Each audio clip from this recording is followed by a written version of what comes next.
po sa inyong lahat. O ito, matindi itong balitang ito. Ha? Breaking news ito mga kabunyog. Ngayon na araw lang ito lumabas. Ha? Breaking news po ito. Hindi po ito luma. Yan, ipakita ko yung ano niya. No? Yan mga kabunyog, ABS-CBN. New evidence will show Sara Duterte failed to declare millions worth of properties. Ayon po yan kay Congressman Terry Ridon.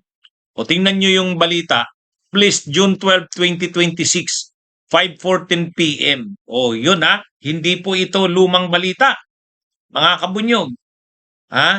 Bagong balita po ito, mainit-init na balita. Kanina lang na 5:14 p.m. pinablish ng ABS-CBN. Laman na ito ng mga balita ng iba't ibang mga media outlets, news outlets. At ano itong balitang ito? May bagong ebidensya kay Sara. Anong ebidensya ito, mga kabunyog? Na si Sara Duterte ay may mga hindi na-declare na millions worth of properties. Parang katulad ito kay dating Chief Justice Renato Corona. Maaalala natin, si Renato Corona, ang naging decisive para sa impeachment niya, marami siyang mga properties na hindi nakalagay sa SALN, sa Statement of Assets, Liabilities, and Net Worth. Kaya ito mga kabunyog, mga kababayan, bagong tuklas na naman ito, millions worth of properties ni Sara Duterte at ni Mans Carpio. Hindi nila na i-declare sa SALN. Bawal yun. Kasi sa SALN, dapat i-declare mo. Lalo na't ganyan kalaking halaga. Mga kabunyog, mga kababayan. Lalo na't ganyan kalaking halaga, hindi mo i-declare sa SALN mo. Si dating Chief Justice Corona, magkano lang naman yung hindi niya na-declare na mga properties, hindi niya na-declare sa SALN. Saan galing itong information na to? Ay di ba kasi may mga lumabas ng mga listahan ng mga properties ni Sara Duterte at ni Mans Carpio. Hindi nila nilagay yun, hindi nila dineclare yung mga properties daw na yon sa sinubmit ni Sara na Statement of Assets, Liabilities, and Net Worth. Kaya ano na ito mga kabunyog, mabigat na yan. Kumbaga, nakalagay ang requirement ng SALN, lahat ng mga properties mo, ari-arian mo, pera man yan, real estate, personal properties, kailangan mong i-declare yan sa Statement of Assets, Liabilities, and Net Worth. Kaya, ito na mga kabunyog.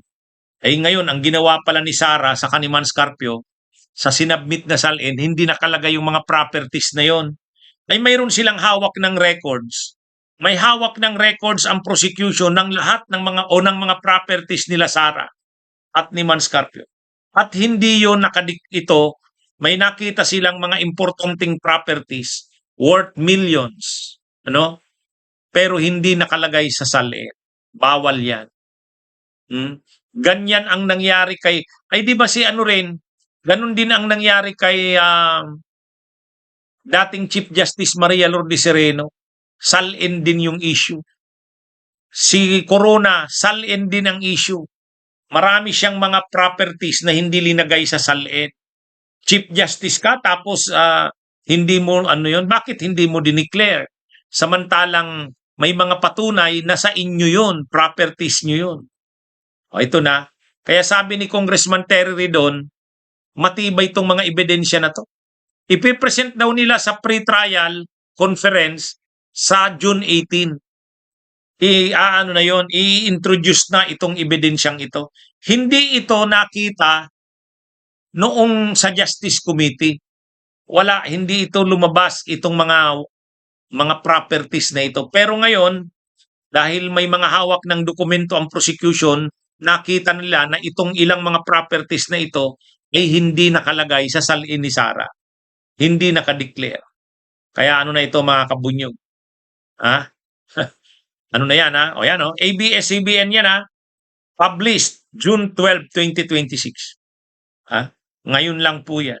New evidence will show Sara Duterte failed to declare millions worth of properties. Oh. Kaya, itong mga senador na to, ha, i-acquit ba nila si Sara kahit napakalinaw ng ebidensya na mayroong mga property sila Sara Duterte at Manscarpio na hindi nakalagay sa salin nila? O, ano yan? Pag inakwit nila si Sara sa kabila ng napakatibay na yan na ebidensya, ano itong mga senador na to? Oh. Kaya ito na mga kabunyog. Habang dumadaan ang mga araw, lumalabas na ang mga ebidensya laban kay Sara. Mga ebidensya na mahirap niyang ma-deny. Unang-una, may hawak siguradong mga documents o dokumento ang prosecution, nakalagay doon na itong properties na ito ay kay Sara at Manscarpio. Posibleng may mga ano sila niyan, proof. Pagkatapos titingnan mo ngayon sa SALN, nakadeclare ba ito o hindi? Hindi. O, ano ka na ngayon? Di ba? Ano na yan? Guilty na yan. Ito na. Mas maano ito, madali itong patunayan. Kasi, titingnan nyo lang, kanino nakapangalan itong mga properties na to? Halimbawa, real properties, lupa, building. Kanino nakapangalan? Oh, kay Sara Duterte at Manscarpio. Tiningnan ngayon sa SALN, wala doon. Bakit wala doon? Ay hindi naman ito, ano lang, 2 million, 5 million, 10 million. Ano daw to? Halos magbibilyon daw ang halaga. Napanood ko yung interview kay Congressman Terry doon eh. So, kaya ito na mga kabunyog, mga kababayan. Dagdag na naman ito ng ano kay Sara Duterte. Hindi pa ito na i-present doon sa Justice Committee hearing. Pero sa trial ipipresent daw ito. At sa pre-trial conference sa June 4, June 18, iaano na ito. O yan mga kabunyog, mga kababayan ha. Kaya pag nalumabas actually itong mga ebidensyang ito na matibay naman talagang ebidensya, ewan ko kung paano mag-a-acquit pa rin itong mga senador na to. Mabuti kung walang mga ebidensya.